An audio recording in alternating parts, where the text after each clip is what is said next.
I'm going to fill in for the vicar this morning for the invocation. My name is Ron Lewis. I'm from North Carolina, but Uehling is my second home.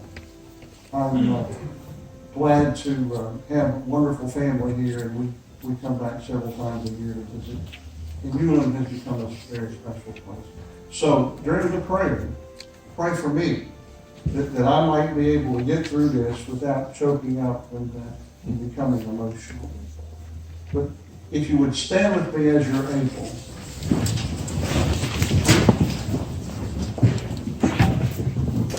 Our Father and our God, we pause to thank you for the many blessings that you bestow on us each and every day. Father, in this time of the year, as we celebrate the veterans that have dedicated their lives, sworn to defend the Constitution, and have given a great deal of their lives. Some, Father, have given the supreme sacrifice. But this day, we celebrate the veterans that are still alive with us, and we pay homage to the veterans who paid that dear price of giving their lives. Father, we're so grateful for the founding fathers of this great country. And Father, there is absolutely no doubt, although they were smart men, that they were inspired by you. And you gave them the words to put on the paper. And you led them through this process, Father. And we're so grateful for that. Father, I don't call names because I'd leave someone out. But the veterans that have gone on and are looking down and smiling on Uehling today, and the veterans that are sitting among us, Lord, we praise you and thank you for them. And now, Father, as we prepare for this dedication, give us the use of your gift of peace and understanding, that when we approach the matters we must handle with sincere and just hearts. May you watch over and guide our tongues, that we may not hurt our friends with whom we work for the betterment of our community and our country. Keep us always true to the principles on which this country was founded. We ask this in your holy name. And Father, as Marines and sailors and soldiers and airmen go into war, they've learned to pray as you taught us to pray, saying, Our Father, who art in heaven, hallowed be thy name. Thy kingdom come, thy will be done, on earth as it is in heaven. Give us this day our daily bread, and forgive us our trespasses, as we forgive those who trespass against us. And lead us not into temptation, but deliver us from evil. For thine is the kingdom, and the power, and the glory, forever and ever. Amen. You may be seated. Chair to post the color. Post the color.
stand and pledge allegiance to the flag. I pledge allegiance to the flag of the United States of America and to the republic for which it stands, one nation, under God, indivisible, with liberty and justice for all. Please be seated.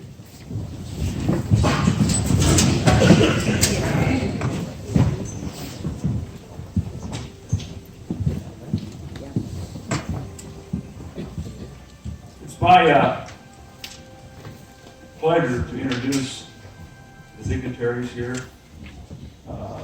Without them, the Freedom Park would not exist. We have the Foundation Forward founders, Vance and Mary Jo Patterson, back there. We have Ron Lewis and his wife Kay. What's this? Thank you. And Perry Snyder and his wife Connie, who is back at the Motel 6.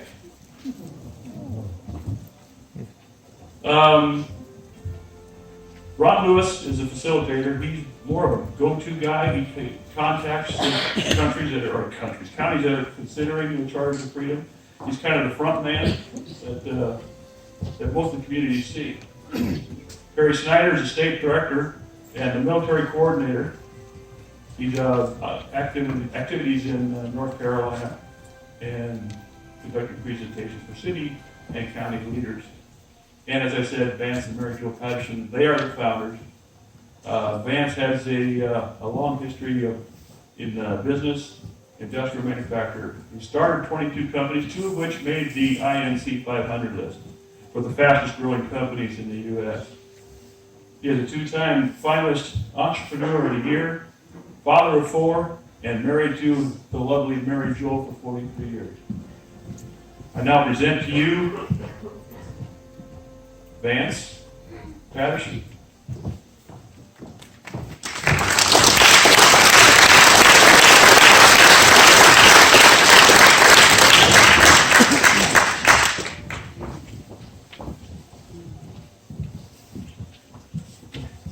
It's a long walk for a short guy.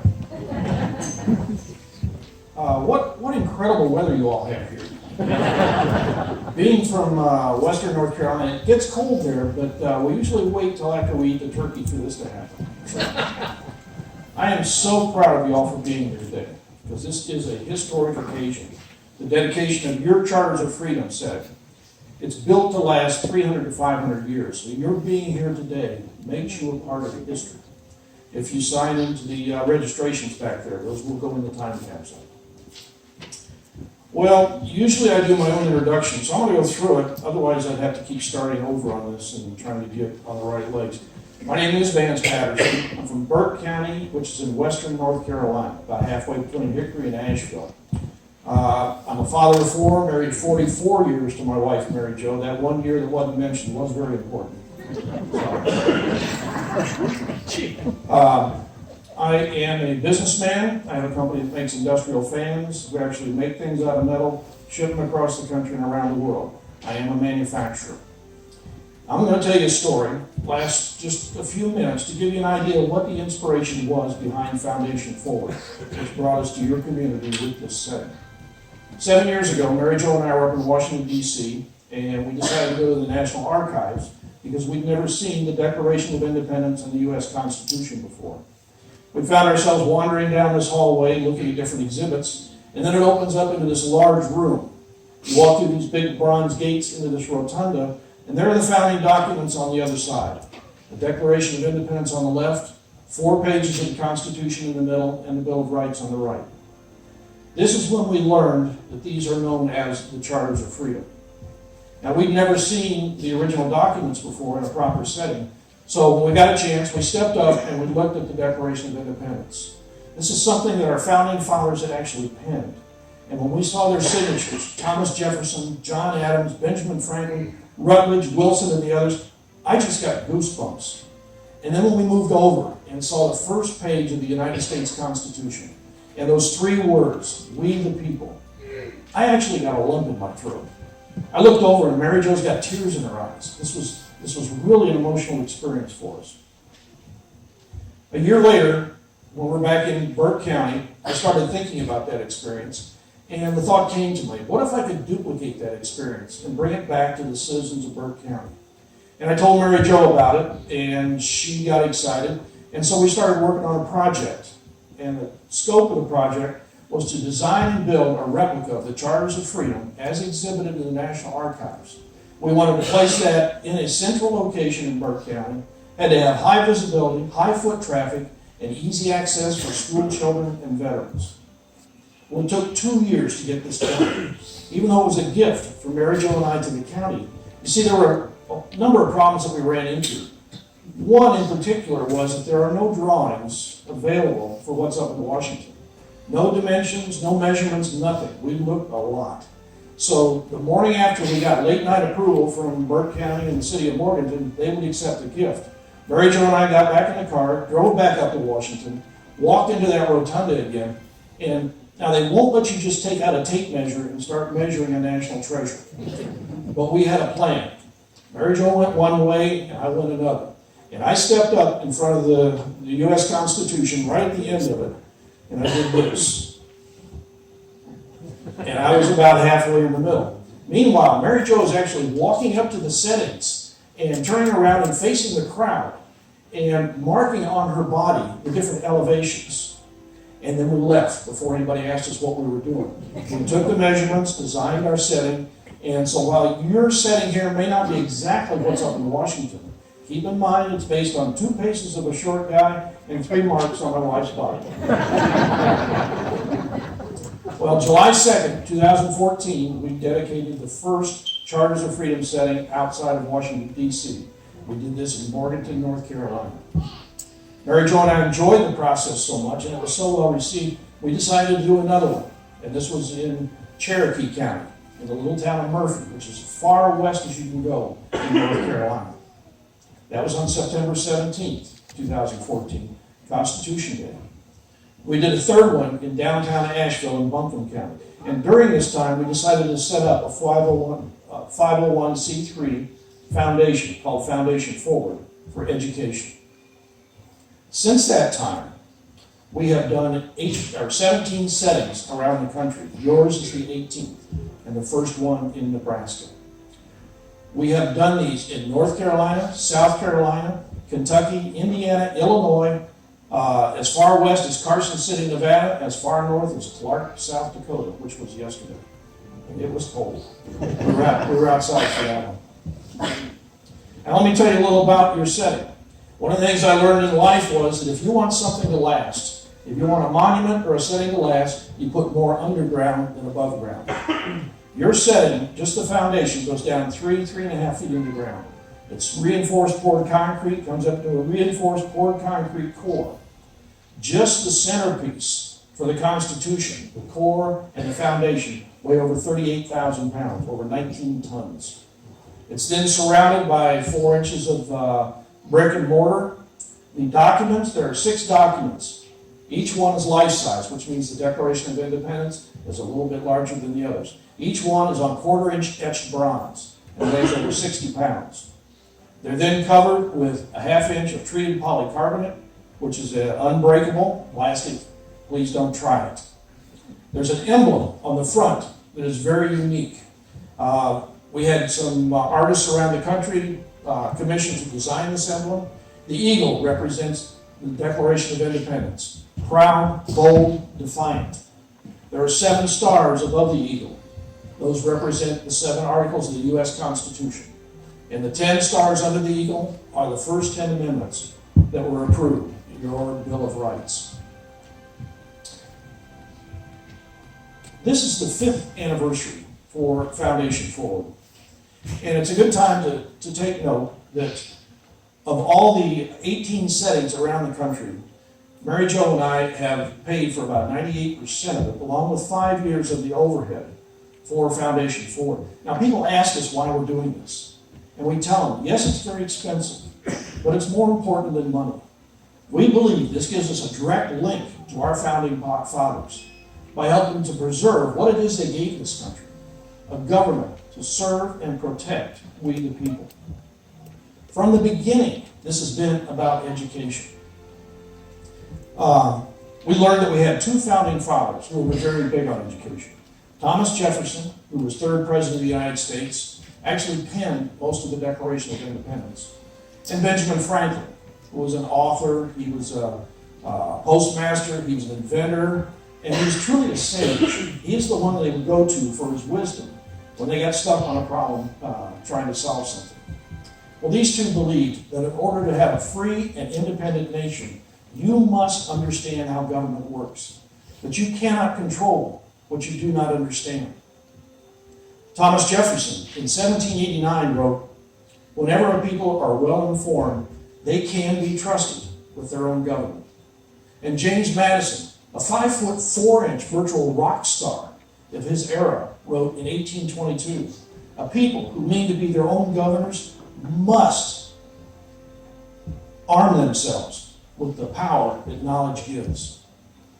You wouldn't believe how many people come up to us when we're doing these installations, building them, and say, "That's the whole Constitution, just 4 pages?" And we say, "That's it, just 4 pages. All of our laws and our government are based on those 4 pages." You wouldn't believe how many people don't know that the first 10 amendments are our Bill of Rights. I know there are people here today that are probably hearing that for the first time. Another dimension of education that just happened recently, it was the Wednesday before last, Foundation Forward sponsored, was the benefactor of a Broadway play in downtown Charlotte. It was a musical called 1776. Maybe you all have seen it before. Tremendous musical. We had Broadway actors come in from Broadway. We had a Broadway producer, a guy named Ray Kennedy, and a former USO in charge of the USO in downtown New York City. Came in and produced it. We invited the students of Charlotte to attend this. And we had 1,100 tickets that were just snatched up overnight. 2,500 more students wanted to get tickets, and we didn't have seating for them. One school sent 17 buses. It was an amazing experience. When I walked out on stage and looked at those 1,100 faces of kids, I mean, they looked a lot different from you guys here. It was amazing. They were sitting there in anticipation. This is a 3-hour production, and we didn't know what was going to happen, whether they were going to last through it or not. But they just ate it up. There was one scene where Thomas Jefferson hadn't seen his wife, Martha, for 6 months. And she comes out on stage, and he runs over and embraces her, and the crowd just went nuts. You know, it was like they'd never seen an embrace on stage before. And it went on and on, like a minute and a half. And the actors were stuck because Franklin and John Adams had lines to say while the embrace was going on. And they couldn't say them because the kids were going so crazy about it. It just kept getting louder and louder. Finally, Franklin walks over with his cane and just goes like this to the crowd. You know, great crowd control. It was really neat to see, and they got quiet. Well, there was another scene where Edmund Rutledge from South Carolina is talking about slavery. And you could see the heads turn and start looking at each other. And he was defending slavery and attacking the North for the hypocrisy of the North, because the slave trade ran through Boston and then to the Ivory Coast and then Jamaica and back up to Boston. And he was really after it, and the crowd was starting to get louder and louder. And then when he finally said that they are not people, they are property, I thought we were going to have to bring the lights up. You know, it was really a little bit intense. But then the play went on, and there was another scene towards the end where the courier from George Washington keeps coming into Congress with messages from the front. And General Washington in this one said he was getting ready to go into battle with 25,000 British troops.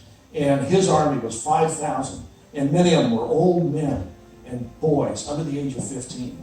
And you could hear the crowd gasp because this was their age group that was going into battle against the British regulars. These students took ownership of this history, probably for the first time in their lives, taking ownership of American history. And it was amazing to see. It was the actors afterwards were just incredulous about what they'd experienced, the feedback from the crowd. It was really a neat experience. So while these students may learn later in life, hear different throws on history and everything, we know that we got it first and really showed them what some of the history is about. Well, There are 3,142 counties, boroughs, parishes, independent cities, and census zones in the United States. Our long-term goal as a foundation is to place charters of freedom settings in as many of those communities as possible over the next 10 years. Our hope is that our future generations will come from communities that have their own charters of freedom setting, that they'll no longer talk about the U.S. Constitution in Washington. They'll be talking about their Constitution and their Bill of Rights, the ones they grew up with, right here in Uehling, Nebraska. Now, in closing, we generally have a lot of people come up to us and thank us for what we're doing, and we're very gracious about it and appreciate everybody's reception of this gift. But one stands out in particular, and this was at Hanover College last fall. Mary Jo and I were there, and we just finished the dedication. We were getting ready to leave, and I looked across the campus center, and this guy named Ron Wells was standing over there talking. I said, I need to go thank this guy again. He's African American, works in the facilities and maintenance area, and he worked with me a lot on doing the dedication and helped Mary and everything during the installation. So I walked over and I put my hand out, shook his hand, and said, Ron, thanks so much for all your help. This guy has an incredible handshake. I mean, he really locked down a lot of personality there. And he said, Mr. Patterson, thank you so much for giving us this setting in our community. And I said, like I always do, up until then, Ron, just make sure they use it. And he said, Mr. Patterson, I took my son over last night, and we had to talk. And I said, Ron, that means more to me than anything anybody has ever said, because this is a parent who is taking his child over to their charters of freedom and telling them what it's all about.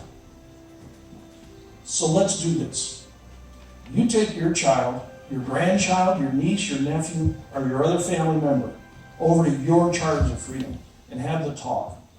Tell them about their freedoms and their rights as American citizens, and how that gives them an advantage over most of the people around the world to pursue their dreams, to follow their passions, and to accomplish what it is they want to get out of life. You do that, and we'll call it even. Thank you.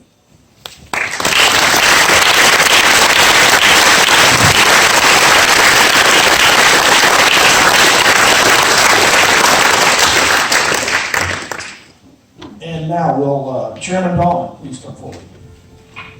And Mary Jo. I didn't have Mary Jo's name written down, so I almost missed that. All right. The Charters of Freedom setting, located in flat. This is the wrong one. Yep. I need the other one. Hold on. Dance, do something.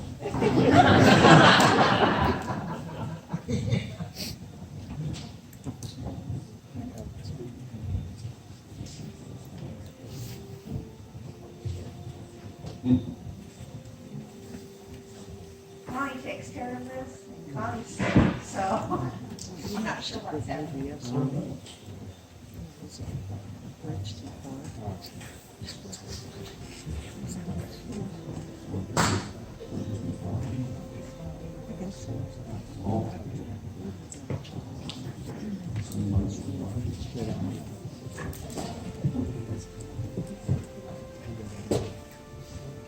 Doesn't have to win. I'm not good at that.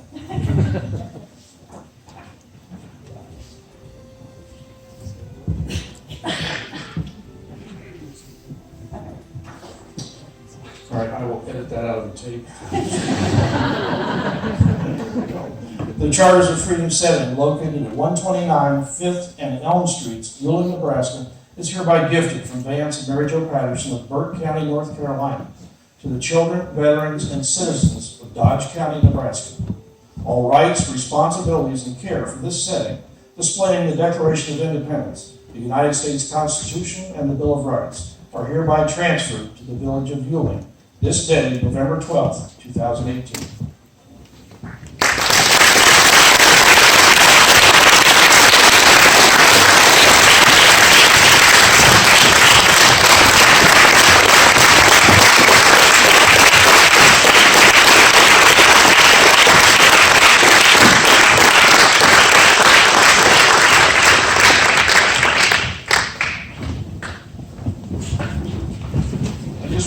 couple things. Ever since Ron Lewis was at our meeting to present the Charters of Freedom last winter, we've been so looking forward to this day.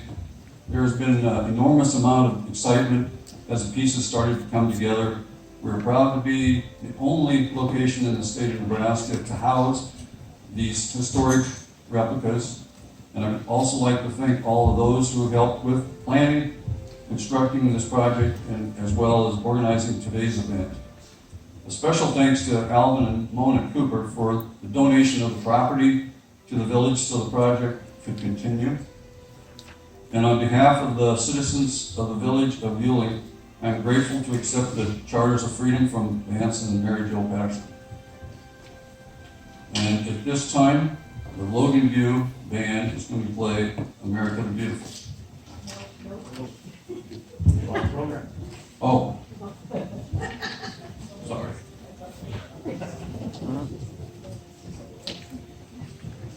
And Mitzi, I went ahead and grabbed Reagan's mic, just in case. It's on.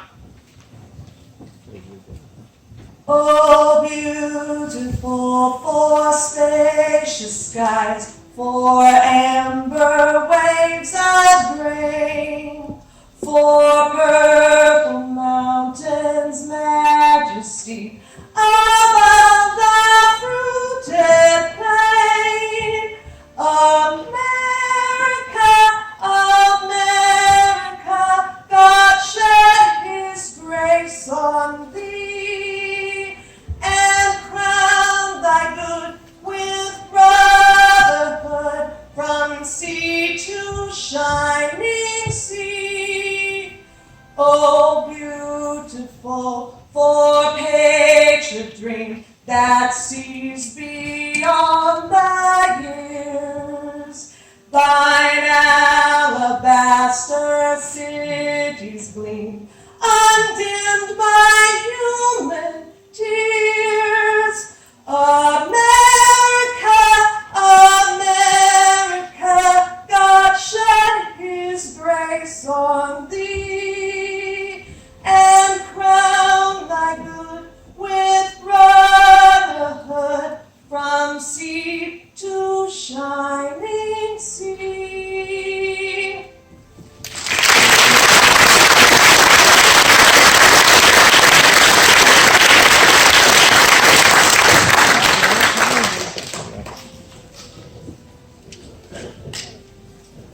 Wow, that was very special. Thank you. We've got two more things to do here before we're out. First of all, I mentioned earlier about a time capsule. There is a vault in the back of the center setting piece of the U.S. Constitution. In that vault will go a time capsule. One of the things that will go in that time capsule will be the signatures in the back that you all attend to. That is archival paper that's that you signed back there. That vault will also contain letters from the military, from law enforcement, from education, other possible maybe school papers, things like that. We're not going to seal it today, obviously. It'll be a while. It'll also have a letter from the foundation, and then it'll be sealed up probably in the spring. It won't be open again until September 17th, 2087. And on that date, that's the 300th anniversary of the U.S. Constitution. All vaults in the country will be open at the same time. So I don't read any of the letters of anything that is put in there. We put a wax seal on them. So I ask people, please do not say anything that's going to make us look silly. Of course, we won't be there anyway. You guys will. All right, and the last thing we have is a cannon salute. If I can have my drummers come forward. One is Cale Francis, and the other is Hunter Purcell. And while they're setting up, tell you a little about the cannon salute. I knew I wanted to do a cannon salute the first time we did the dedication back in 2014. But I didn't know how many times I wanted to shoot the cannons. I knew 21 was not right, but I didn't know. So I did some research, again, education project. And I learned that the cannon salute originated back in the 1600s. A ship pulling into port, didn't know whether the port was friendly, they didn't know whether the ship was friendly, so the ship would turn its guns to sea. One, you weaken your position, and two, you may be showing respect for the other side. So the port would answer having more powder and more guns, would answer 3 in kind, and that's where you get the 21 gun salute. Well, I knew that 21 wasn't right, so I also remembered I had done business up in Scotland. And in Scotland, in Edinburgh, they marked the time of day by firing a cannon. And it turns out they liked what the British did. Down in London, the government would fire 12 rounds at noon to mark high noon so that ship's captains and shop owners could set their clocks. Well, the Scottish, being Scottish, and I do have Scottish heritage, reasoned, why shoot 12 rounds at noon? We could wait 1 hour and save 11 rounds. So every day at 1 o'clock, there's a howitzer up on the old fort in Edinburgh that goes off. So I knew my number was somewhere between 1 and 21. And I decided to do 7. One reason for historical purposes, and the other reason because there are 7 articles of the U.S. Constitution. We will fire 1 round for each article. My cannoneer ready. This is going to be a little bit different.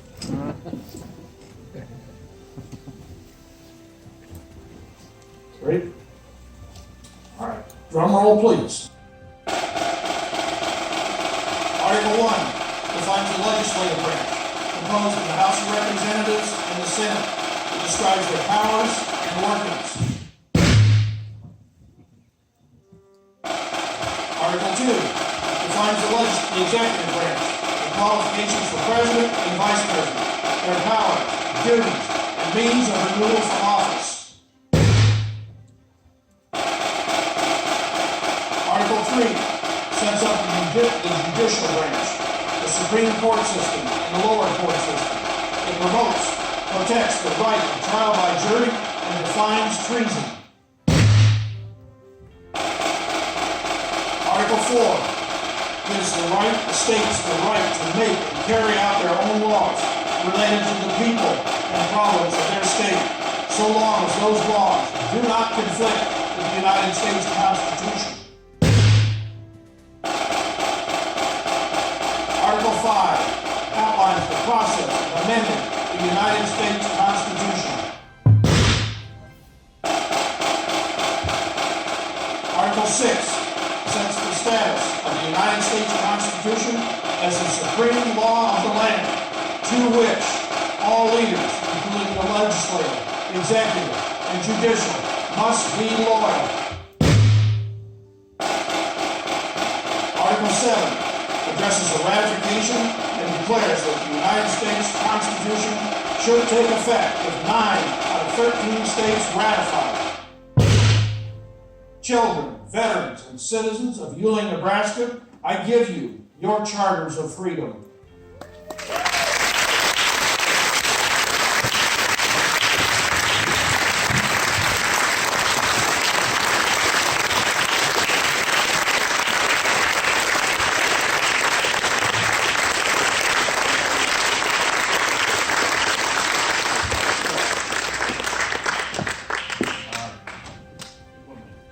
Got a few closing comments I'd like to make first. I'd like to recognize the people that have done the work, been on the committees, and have at least, you see where we're going with this up there, it's just we got butted in. But the guys that gave a lot of the work for the project, I'd like to recognize Jeff Fromm, Mike Akers Flighting, Alan Stromquist, Rich Smith, Jeff Stumpy, John Strand, Tim Stromquist, and the 2 guys that helped in the early concrete days, Dan Heineck and Gary Leamer.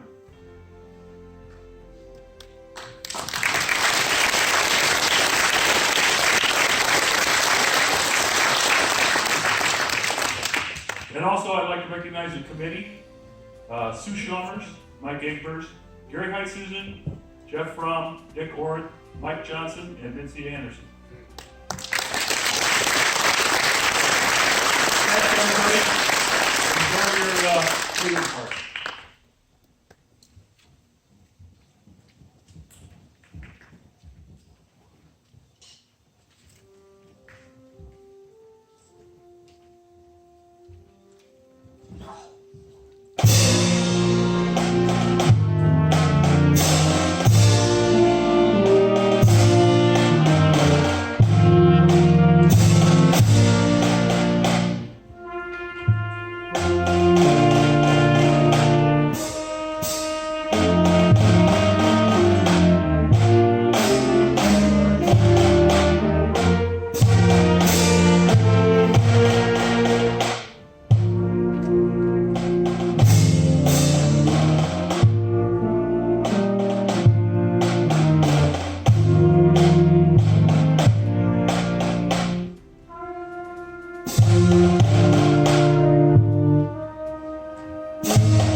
rights again.